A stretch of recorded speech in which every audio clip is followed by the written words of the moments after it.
along the way, I picked up this phrase that our congregations are places where we learn what it means to love. Places where we learn what it means to love. Now, sometimes I have to admit that sounds a little overblown, but there's also truth to it. Love is something that we may have an innate grasp of, but it's also something we have to grow, temper, and fine-tune throughout our lives. So this morning, the 1st of March, let me offer some decidedly non-Valentine's Day style words by Jan Carson Bowl on love for our call to worship. Love is knotted and gnarled, like an old tree fighting in the wind, like branches too brittle for their own good, like roots that relentlessly inform just how deeply we can trust and how freely we can forgive. This morning, may we explore together both the branches and roots of our lives once more. Come. Let us worship together.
I'm thrilled to be with you this morning. Thank you for the invitation to join you today.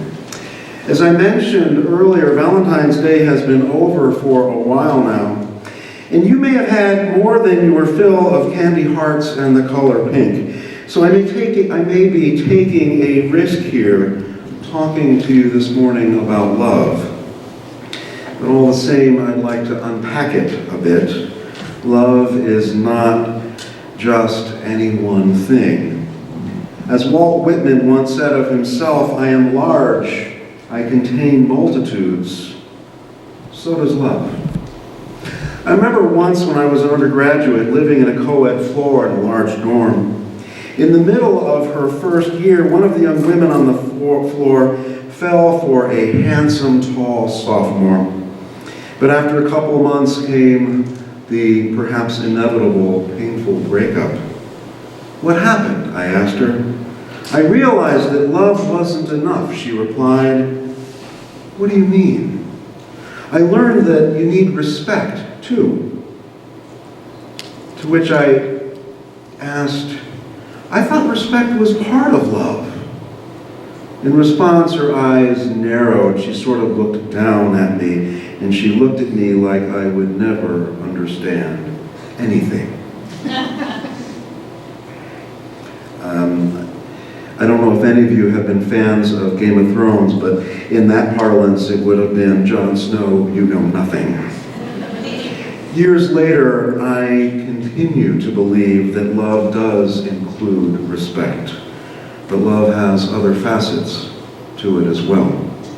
To frame this conversation, this reflection, I'd like to begin by lifting up a portion of Galway Kinnell's poem, Flying Home. Some of you may know. This portion begins, "Can I try to express that love is hard, that while many good things are easy, true love is not. Because love is first of all a power, its own power, which continually must make its way forward from transcending union, always forward into difficult day. And as the plane descends, it occurs to me, in the space where tears stream down across the stars, stars fallen on the actual earth, where their shining is what we call spirit, that once the lover recognizes the other, knows for the first time that what is most valuable in the other, from then on, love is very much like courage. Perhaps it is courage, and even perhaps only courage." In our denomination, we talk a great deal about standing on the side of love and now answering the call of love and siding with love. I think we'd be wise to talk about courage a little more as well. Why? Because we live in times in which fear runs rampant. And to face it, we have to overcome it. And we're all going to need all the love we can muster. The truth is that there is much to fear these days. COVID-19, the coronavirus, would be more than enough in itself, but there are also the recent fires that raged across Australia and other worldwide effects of global climate change, mass shootings. And here I was going to add, in public spaces that should be safe, like schools and churches. But why would anyone have to add any modifiers to that at all? Mass shootings says it all. We could certainly list many others, but I don't think, frankly, that we need to go on making a longer list.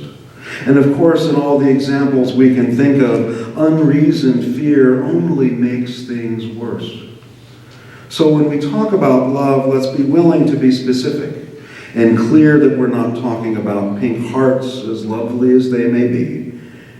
And let's be willing to talk about the courage we need to call on as well. I was heartened not long ago, maybe a week and a half, by an op-ed piece by a Utah native, Charlie Mullins Glenn, published recently in the New York Times. You may know her. I didn't. So I hope you don't mind if I'm lifting up someone you may consider one of your own. Ms. Glenn recalls that when she was about 9, her widowed mother and other extended family members, all members of the Church of Jesus Christ of Latter-day Saints, all the extended family joined the John Birch Society together. Glenn remembers during those childhood years when she went to bed at night, she didn't fear monsters under the bed, she feared communists. Then one morning, her mother emerged from her bedroom, her well-worn Bible in her hands, and announced that she was leaving the John Birch Society. Glenn and her siblings were shocked. "Why?" they asked. "Because I've realized it's based on fear," her mother replied, before quoting the second book of Timothy, "God hath not given us the spirit of fear, but of power and of love and of sound mind." Her mother summed it up this way: if you can't find the love, it's not God. Love saves. Fear destroys. And so 3 years ago this coming May, Charlie Mullins Glenn found herself with a bullhorn in her hand, leading a prayer vigil for a young mother, a dreamer who had been brought to our country when she was 7, and then years later was arrested outside a craft store where she had taken her own 8-year-old daughter to buy supplies for a birthday party. Glenn continued in her article, talking about fear as a zero-sum game. She put it this way: love knows that there is enough and enough to spare. Fear, however, both proclaims and begets a sense of scarcity.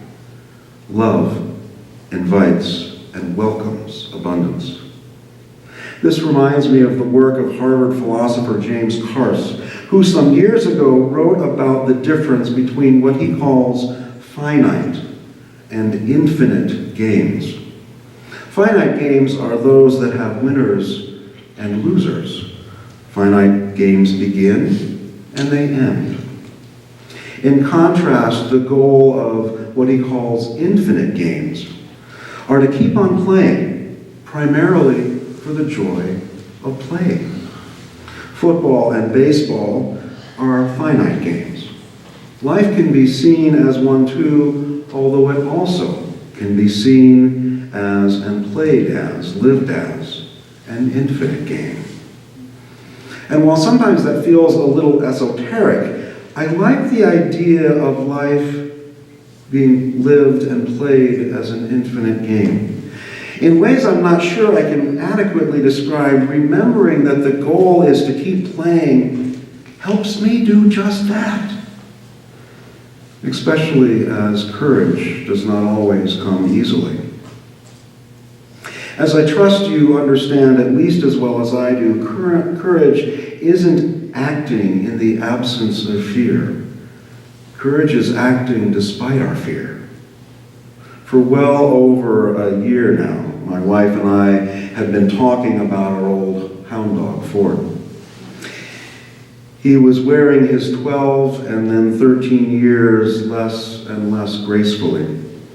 Despite medication, arthritis caused his, and here I'm using some euphemisms, caused his rear suspension to sag lower and lower. His beloved spirit was willing, but his flesh was growing weaker. Then we noticed just a week or two ago that he was snapping at other dogs. Ford was a lover. He was not a fighter. Snapping in frustration or pain was not like him. When Anne first suggested last Monday as the day to put him down, an involuntary shudder went through me instinctively. But it was the right time. In the vet's office this last Monday morning, there were tears and second guessing. Were we rushing things? Had we waited too long? The poet Mary Oliver wisely puts it this way: to live in this world, you must be able to do 3 things. To love what is mortal, to hold it against your bones, knowing your own life depends on it, and when the time comes, to let it go. To let it go. Letting Ford go was the loving thing to do. We gave him the best death we could, holding him as the animating spark that was his essence eased and faded, as natural as anything else on earth. Did I feel courageous at the vet's?